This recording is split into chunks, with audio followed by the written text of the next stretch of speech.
First coming from an interpretation of the Constitution, which the President himself highlighted. He said he was acting within the purview of Section 305 of the Constitution. Section 305 of the Constitution. Okay, very quickly. Let me first coming from an interpretation of the Constitution, which the President himself highlighted.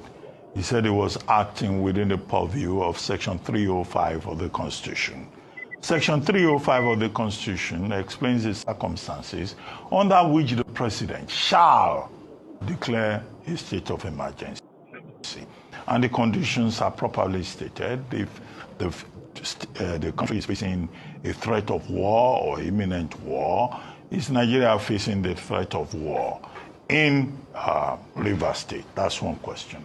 It also talks about, a situation whereby something could happen in any part of the Federation where, Nigeria could find itself in a chaotic situation.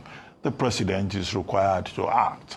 Number three, where the governor in that particular state does not immediately respond, to the crisis situation and does not approach the President to act in the national interest. So those conditions are properly spelled out.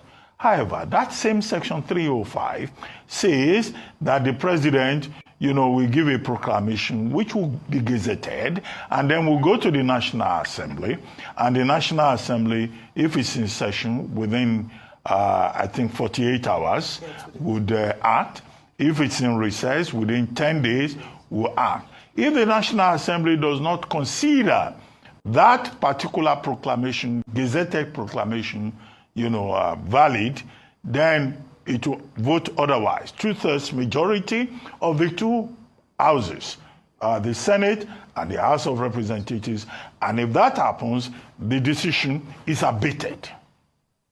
Okay?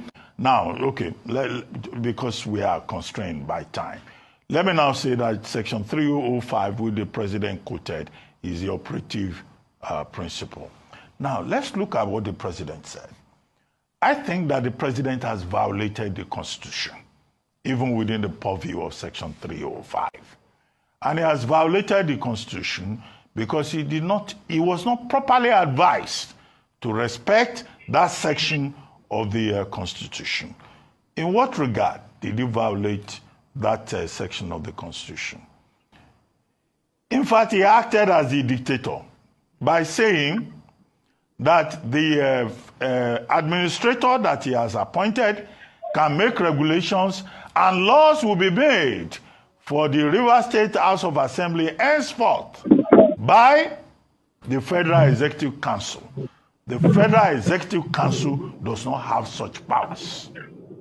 Section 11 of the same Constitution says that, look, when there is a state of emergency, it's only the National Assembly that can make laws for a state House of Assembly. Now, President Tinubu has appropriated unto himself the powers to make laws for the Rivers State House of Assembly. That's an impeachable offense.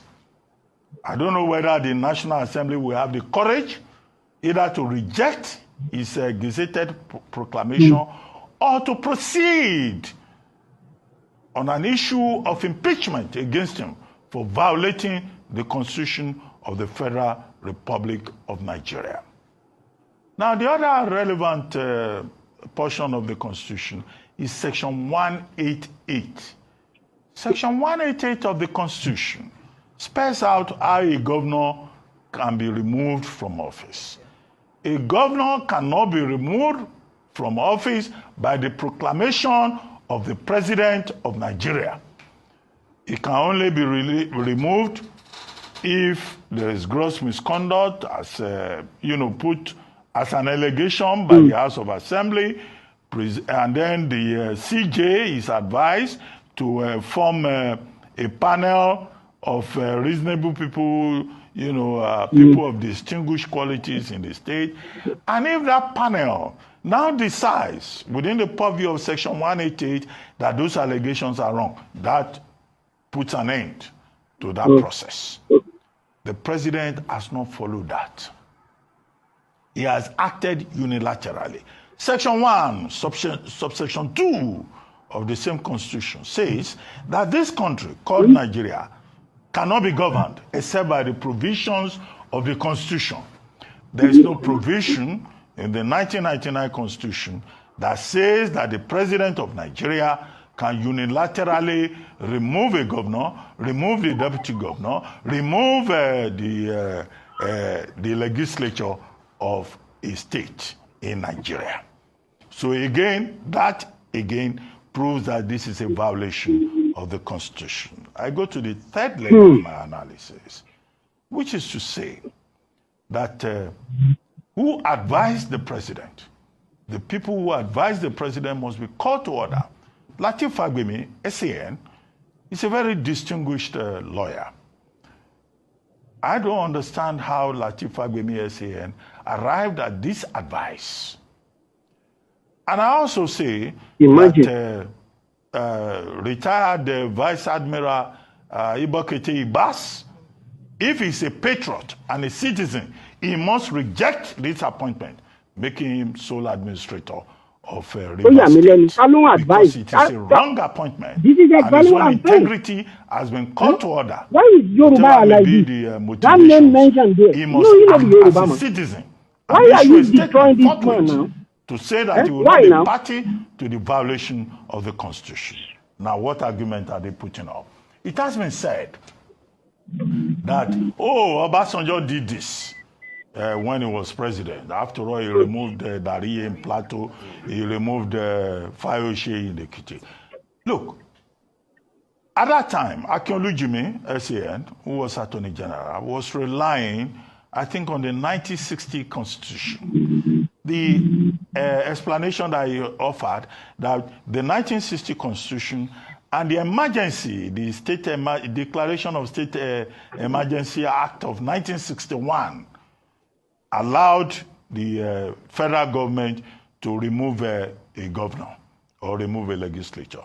Now, it was wrong.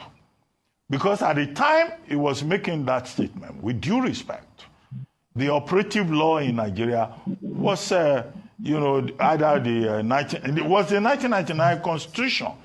So Akinolu Jimi saying it was 1960 Constitution, 1961 Declaration of Emergency Act, was just using political expediency to justify the illegality that President Obasanjo engaged in. And people who are quoting the Obasanjo president must realize that an armed robber cannot say that because one armed robber got away with it, so you also have a right to commit armed robbery. That is wrong. The second point that I would like to make, again with due respect, is that people have been referring to the Jonathan period, that Jonathan declared a state of emergency in about 3 states of the Federation, Adamawa, Borno, I think Yobe. Now, that argument has been settled by Mohammed Bello Adoke, who was Attorney General of that time, in his book, The Burden of Service. I don't remember the specific pages. But as a reviewer of that book, I reviewed that book on the back page of this. I recall that Mohammed Adoke argued that there's nowhere in the Constitution that the president is empowered, that's 1979, 1999 Constitution, that the president is empowered to remove a sitting governor or remove a sitting House of Assembly.